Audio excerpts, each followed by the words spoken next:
ಸೀನು ಎಂಬ 18 ವರ್ಷದ ಹುಡುಗ. ನೋಡಲು ಒಳ್ಳೆ ಮೈಕಟ್ಟು ಹೊಂದಿದ್ದ.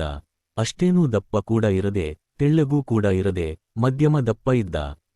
ಮಸಾಲೆ ರುಬ್ಬುವ ವಯಸ್ಸು. ಆಸೆಯಿಂದ ವಿಡಿಯೋಸ್ ನೋಡಿ ಜಟಕ ಹೊಡೆಯುತ್ತಿದ್ದ. ಹುಡುಗೀರನ್ನ ನೋಡೋದಕ್ಕೂ ಜಾಸ್ತಿ, ಮದುವೆ ಆದಂತಹ ವಯಸ್ಸಾದ ಹೆಂಗಸರೇ ಅವನಿಗೆ ಹೆಚ್ಚು ಇಷ್ಟ ಆಗ್ತಾ ಇದ್ದರು. ಹೆಂಗಸರ ಮೇಲೆ ಆ ರೀತಿ ಆಸೆ ಇದ್ದರೂ ಅವಕಾಶ ಸಿಗದೇ ಇದ್ದ ಕಾರಣ ಇನ್ನೂ ಸೀಲ್ ಓಪನ್ ಆಗದೇ ಇದ್ದ. ಅದೊಂದು ದಿನ ಮನೆಯವರ ಸ್ಕೂಟಿ ತಗೊಂಡು ಫ್ರೆಂಡ್ ಮೀಟ್ ಮಾಡಿ ಮನೆಗೆ ಬರುವಾಗ ಸಡನ್ ಆಗಿ ಒಬ್ಬಳು ಹೆಂಗಸು ಅವನ ಬೈಕ್ಗೆ ಅಡ್ಡ ಬರಲು ಬ್ರೇಕ್ ಹೊಡೆದು ಬೈಕ್ ನಿಲ್ಲಿಸುವ ಬರದಲ್ಲಿ ಅವನು ಆಂಟಿಗೆ ಡಿಕ್ಕಿ ಹೊಡೆದೇ ಬಿಟ್ಟ. ಅವಳು ಕೈಯಲ್ಲಿ ಹಿಡಿದ ಬ್ಯಾಗ್ ಕೆಳಗೆ ಬಿದ್ದು ಅದರಲ್ಲಿ ಇದ್ದ ತರಕಾರಿ ಹಣ್ಣು ಹಂಪಲು ರೋಡಲ್ಲಿ ಚೆಲ್ಲಿದವು. ತಕ್ಷಣ ಗಾಡಿ ರೋಡ್ ಸೈಡ್ ಪಾರ್ಕ್ ಮಾಡಿ ಆ ಹೆಂಗಸಿನ ಹತ್ತಿರ ಹೋದಾಗ ಅವಳು ಅವನ ಮುಖ ನೋಡಿ, ತಪ್ಪಾಯ್ತು ಕಣಪ್ಪ, ನಂದೇ ತಪ್ಪು, ದಾರಿಗೆ ಅಡ್ಡ ಬಂದೆ ಎಂದಳು.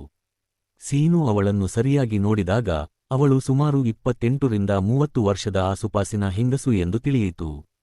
ಮೊದಲೇ ಹೆಂಗಸರ ಮೇಲೆ ಆಸಕ್ತಿ ಇದ್ದ ಅವನಿಗೆ ಅವಳ ಬಿಳಿಯಾದ ಮೈಬಣ್ಣ ಹಾಗೂ ಸುಂದರ ಮುಖದ ಜೊತೆ ಅವಳ ದೇಹ ನೋಡಿ ಖುಷಿಯಾಗಿತ್ತು. ಆ ಸಮಯದಲ್ಲಿ ಅವಳು ಚೂಡಿ ಹಾಗೂ ಲೆಗಿನ್ಸ್ ಹಾಕಿದ್ದ ಕಾರಣ ಅವಳ ಉಬ್ಬು ತಗ್ಗು ಚೆನ್ನಾಗಿ ಕಾಣುತ್ತಾ ಇತ್ತು. ಅವಳು ಬಗ್ಗಿ ತರಕಾರಿ ಹಾಗೂ ಫ್ರೂಟ್ಸ್ ಎತ್ತಿಕೊಳ್ಳುವಾಗ ಅವಳ ಬಿಳಿ ದಪ್ಪ ಕುಚಗಳ ಸೀಳು ನೋಡದ ತಕ್ಷಣ ಅವನ ದೊಣ್ಣೆ ಪ್ಯಾಂಟಿನಲ್ಲೇ ಮಿಡಿಯಿತು. ಅವನೂ ಕೂಡ ಅವಳ ಜೊತೆ ಕೂತು ತರಕಾರಿ ಆರಿಸಿಕೊಡುತ್ತಾ, ಆಂಟಿ ಕ್ಷಮಿಸಿ ಎಂದಾಗ ಅವಳು, ಅಯ್ಯೋ ನಿಂದು ತಪ್ಪು ಇಲ್ಲ, ನಂದೇ ತಪ್ಪು.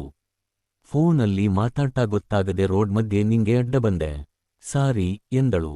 ಸೀನು ಒಂದು ಕವರಲ್ಲಿ ಎಲ್ಲ ಹಣ್ಣು ತರಕಾರಿ ತುಂಬಿ ಅವಳ ಕೈಗೆ ಕೊಟ್ಟು ಎದ್ದು ನಿಂತಾಗ ಮತ್ತೆ ಸಾರಿ ಹೇಳಿದ. ಅವಳು ಪರವಾಗಿಲ್ಲ ಎಂದು ಹೇಳಿದಳು. ಆಗ ಸೀನು, ಆಂಟಿ ನೀವು ಇರೋದು ಎಲ್ಲಿ ಹೇಳಿ, ಡ್ರಾಪ್ ಮಾಡ್ತೀನಿ ಅಂದಾಗ ಅವಳು, ಬೇಡ ಬೇಡ, ಇಲ್ಲೇ ಪಕ್ಕದ ಬೀದಿ ನಂದು ಅಂದಳು. ಆಗ ಸೀನು, ಬನ್ನಿ ಆಂಟಿ, ಕಾಲು ನೋವು ಆಗಿರುತ್ತೆ, ಬಿಡ್ತೀನಿ ಅಂದಾಗ ಅವಳು ಸರಿ ಎಂದು ಅವನ ಬೈಕ್ ಮೇಲೆ ಒಂದು ಬದಿ ಕಾಲು ಹಾಕಿ ಕೂರಲು ಅವಳನ್ನು ಅವಳ ಮನೆಗೆ ಕರೆದುಕೊಂಡು ಹೋದ. ಬೈಕ್ ಇಳಿದ ಮೇಲೆ ಅವಳು ಸೀನುಗೆ ಟೀ ಕಾಫಿ ಏನಾದ್ರೂ ಕುಡಿಯುವಂತೆ ಬಾರಪ್ಪ ಮನೆಗೆ ಅಂದಾಗ ಸೀನು ಕೂಡ ಪರವಾಗಿಲ್ಲ ಹೊರಡ್ತೀನಿ ಆಂಟಿ ಅಂದರು. ಅವಳು ಬಿಡದೆ ನನಗೆ ಇಷ್ಟು ಸಹಾಯ ಮಾಡಿ ಹಾಗೆ ಹೋಗೋದು ಸರಿ ಆಗಲ್ಲ, ನಂಗೆ ಬಾ ಅಂದಾಗ ಸೀನು ಬೈಕ್ ಸೈಡ್ಗೆ ಹಾಕಿ ಆ ಆಂಟಿ ಹಿಂದೆ ಅವಳ ಮನೆ ಗೇಟ್ ಒಳಗೆ ಹೋದ. ಮನೆ ಲಾಕ್ ಆಗಿತ್ತು. ಅವಳು ಬ್ಯಾಗ್ಗಿಂದ ಕೀ ತೆಗೆದು ಲಾಕ್ ಓಪನ್ ಮಾಡಿ ಬಾಗಿಲು ತೆರೆಯಲು ಸೀನು, ಆಂಟಿ ಮನೆಯಲ್ಲಿ ಯಾರೂ ಇಲ್ವಾ ಎಂದು ಕೇಳಿದ.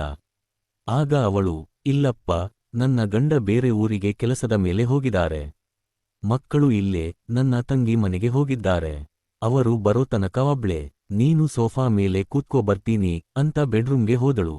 ಸೀನು ಸೋಫಾ ಮೇಲೆ ಕೂತಿರಲು ಆಂಟಿ ಬೆಡ್ರೂಮಿಂದ 5 ನಿಮಿಷ ಬಿಟ್ಟು ಒಂದು ಬ್ಲ್ಯಾಕ್ ನೈಟಿ ಧರಿಸಿ ಆಚೆ ಬಂದಳು. ಅವಳ ಎದೆಯ ಉಬ್ಬುವಿಕೆ ನೋಡುತ್ತಾ ಇದ್ದ ಸೀನುಗೆ ಆ ಆಂಟಿ ಟೀ ಕಾಫಿ ಜ್ಯೂಸ್ ಏನು ಕುಡಿತೀಯಾ ಎಂದು ಕೇಳಲು ಸೀನು, ಏನಾದ್ರೂ ಓಕೆ ಆಂಟಿ ಎಂದು ಹೇಳಿದ.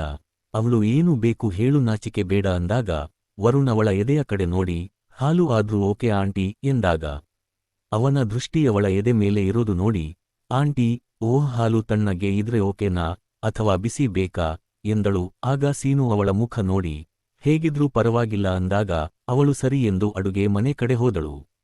ಆಗ ಸೀನು, ಆಂಟಿ ಹಾಲು ಆಮೇಲೆ ಕೊಡಿ, ತೊಂದರೆ ಇಲ್ಲ ಅಂದಾಗ ಅವಳು ಅಲ್ಲೇ ನಿಂತು ನೋಡಲು, ಆಂಟಿ ಅಂಕಲ್ ಏನ್ ಮಾಡೋದು ಎಂದು ಕೇಳಿದ. ಅವಳು ಅವನ ಪಕ್ಕ ಸೋಫಾ ಮೇಲೆ ಕೂತು, ಅವರು ಒಂದು ಪ್ರೈವೇಟ್ ಬ್ಯಾಂಕ್ ಮ್ಯಾನೇಜರ್ ಅಂದಳು. ಓಹ್ ನೈಸ್ ಆಂಟಿ, ಮಕ್ಕಳು ಏನು ಓದ್ತಾ ಇರೋದು ಎಂದು ಕೇಳಿದಾಗ ಅವಳು, ಇಬ್ಬರು ಇದಾರೆ, ಒಬ್ಬ 7 ವರ್ಷ ಇನ್ನೊಬ್ಬ 2 ವರ್ಷ ಅಂದಳು.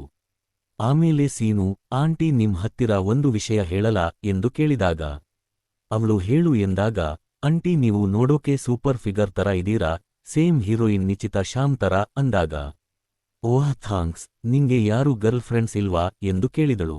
ಆಗ ವರುಣ್ ರಾಗ ಎಳೆದು, ಇಲ್ಲ ಆಂಟಿ, ಯಾರೂ ಇಷ್ಟ ಆಗಿಲ್ಲ ಅಂದಾಗ ಅವಳು, ಹೌದಾ, ಯಾವ್ ತರ ಇರಬೇಕು ನಿಂಗೆ ಹೇಳು ನೋಡೋಣ ಅಂದಾಗ ಸೀನು ಧೈರ್ಯ ಮಾಡಿ, ಆಂಟಿ ನಂಗೆ ಹುಡುಗಿಯರು ನೋಡಿದ್ರೆ ಅಷ್ಟು ಇಷ್ಟ ಆಗಲ್ಲ, ನಿಮ್ ತರ ಸೂಪರ್ ಆಂಟಿ ನೋಡಿದ್ರೆ ಇಷ್ಟ ಅಂದೇ ಬಿಟ್ಟ.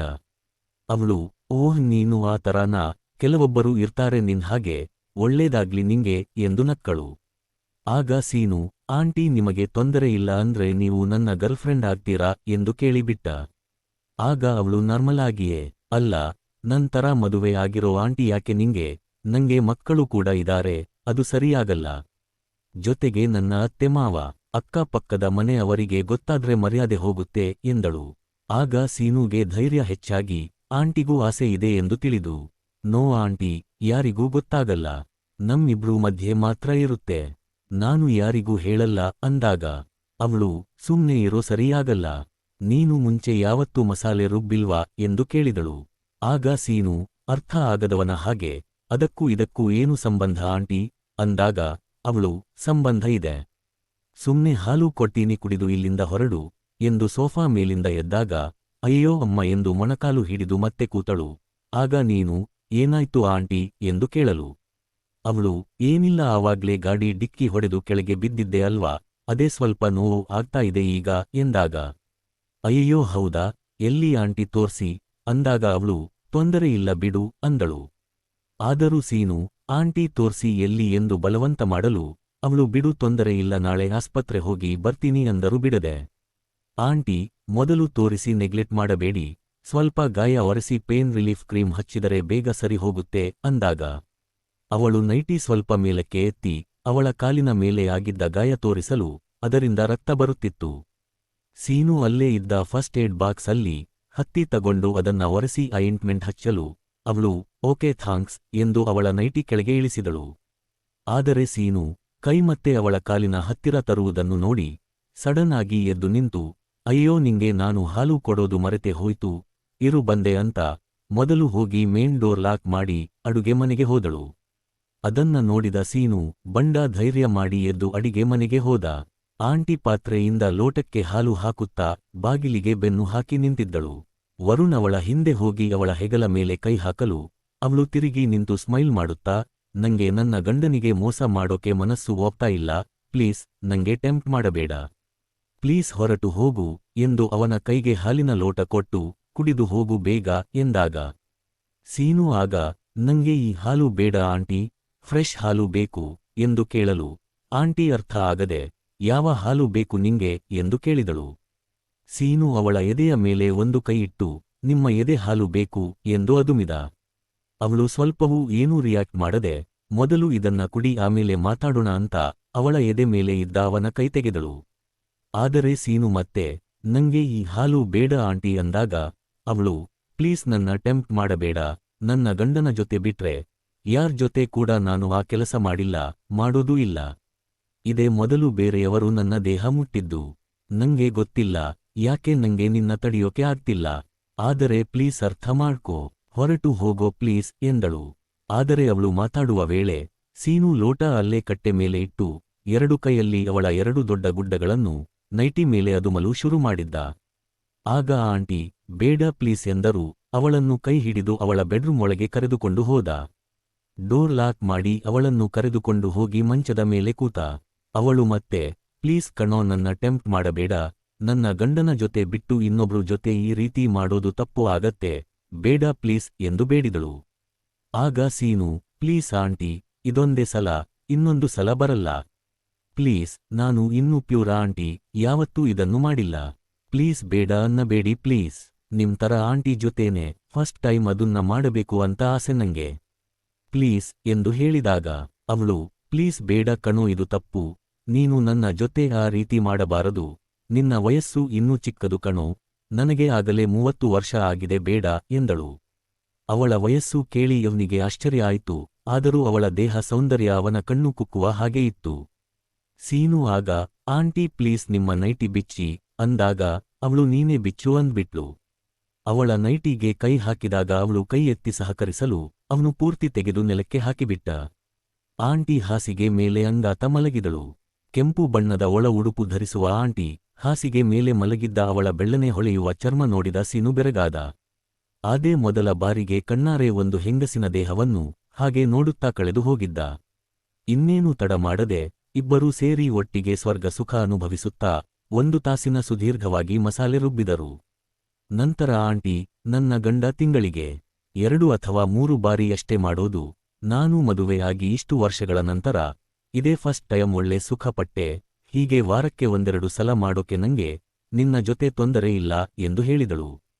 ಸೀನು 1-2 ಸಲ ಅಷ್ಟೇನಾ ಎಂದು ಕೇಳಿದಾಗ, ಆಂಟಿ, ನನ್ನ ಗಂಡ ಮತ್ತೆ ಮಕ್ಕಳು ಇರ್ತಾರೆ, ಹಾಗಾಗಿ ದಿನ ಮಾಡೋಕೆ ಆಗಲ್ಲ ಅಂದಳು. ಅದಕ್ಕೆ ವರುಣ್ ಕೂಡ ಓಕೆ ಅಂದಾಗ, ಆಂಟಿ, ನನ್ನ ಗಂಡ ಮಕ್ಕಳು ಇಲ್ಲದಾಗ ಫೋನ್ ಮಾಡ್ತೀನಿ ಬಾ, ಈಗ ಸದ್ಯಕ್ಕೆ ಮೈಯೆಲ್ಲ ಬೆವರು ಬೆವರು ಆಗಿದೆ, ಒಟ್ಟಿಗೆ ಸ್ನಾನ ಮಾಡೋಣ ಅಂತ ಬಾತ್ರೂಮ್ ಕರೆದುಕೊಂಡು ಹೋದಳು. ನಂತರ ಇಬ್ಬರೂ ಬಟ್ಟೆ ಹಾಕಿಕೊಂಡ ಮೇಲೆ ಆಂಟಿ ಅಡುಗೆ ಮನೆಗೆ ಹೋಗಿ ಹಾಲು ತಂದು ಸೀನುಗೆ ಕೊಡಲು ಅವನು ಮತ್ತೆ ಈ ಹಾಲು ಬೇಡ ಎಂದಾಗ ಆಂಟಿ ಸಾಕು ಸುಮ್ನೆ ಕುಡಿ, ಅದೇನೂ ದನದ ಕೆಚ್ಚಲು ಅನ್ಕೊಂಡ್ಯಾ, ಯಾವಾಗ್ಲೂ ಹಾಲು ಬರೋಕೆ ಬಂದಾಗ ಅದು ನಿಂಗೆ ಇಟ್ಟಿರ್ತೀನಿ ಕುಡಿಯೋ ಅಂತೆ ಅಂದಳು. ಸೀನು ಸ್ವಲ್ಪ ಕುಡಿದು ಅವಳಿಗೆ ಕೊಟ್ಟಾಗ ಅವಳು ಕುಡಿದು ಅವಳು ಮಕ್ಕಳು ಬರೋ ಟೈಮ್ ಆಯ್ತು ಹೊರಡು ಅಂದಾಗ ಅವಳ ನಂಬರ್ ತಗೊಂಡು ತುಟಿಗೆ ಮುತ್ತು ಕೊಟ್ಟು ಬಂದ. ಅದಾದ ಮೇಲೆ ಆಂಟಿ ಯಾರೂ ಇಲ್ಲದಾಗ ಅವನನ್ನು ಕರೆಸಿಕೊಂಡು ಸುಖ ಪಡುತ್ತಾ ಇದ್ದಳು. ಸೀನು ಕೂಡ ಅವಳ ಎದೆ ಹಾಲು ಕುಡಿಯುತ್ತಾ ಮಜಾ ಮಾಡುತ್ತಾ ಯಾರಿಗೂ ತಿಳಿಯದ ಹಾಗೆ ನೋಡಿಕೊಂಡ.